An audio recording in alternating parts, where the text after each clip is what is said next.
বাইরে দিদিমণির পাশে দিদিমণির ঘর। আমি তখন নবম শ্রেণী, আমি তখন শাড়ি।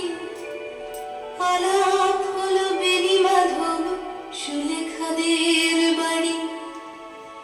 বেনি মাধব লেখাপড়ায় ভালো, শহর থেকে বেড়াতে এলে আমার রং কালো। তোমায় দেখে এক দৌড়ে পালিয়ে গেছি ঘরে। বেনি মাধব আমার বাবার দোকানে কাজ করে। কুঞ্জে অলি গুঞ্জে তবু ফুটেছে মঞ্জরি। সন্ধেবেলা পড়তে বসে অঙ্কে ভুল করি। আমি তখন নবম শ্রেণী, আমি তখন 16। ব্রিজের ধারে বেনি মাধব লুকিয়ে দেখা হলো।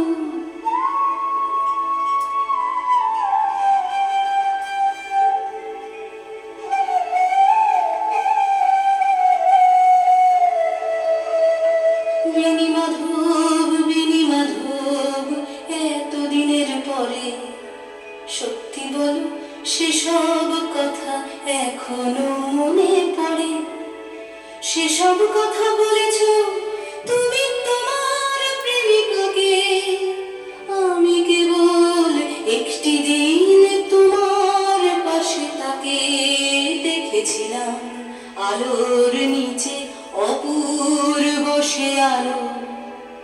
স্বীকার করি দুজনকেই মানিয়েছিল ভালো।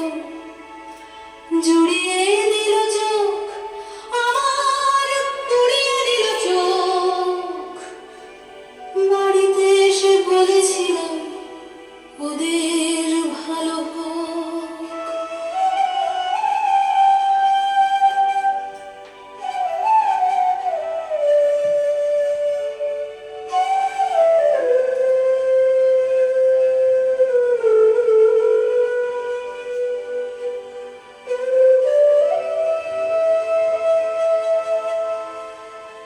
রাতে এখন ঘুমোতে যাই একতলার ঘরে। মেঝের ওপর বিছানা পাতা, জ্যোৎস্নায় সে পড়ে। আমার পরে জীবন ছিল চোরা পথের বাঁকে। মিলিয়ে গেছে জানি না আজ কার সঙ্গে থাকে। আজ জুটেছে কাল কি হবে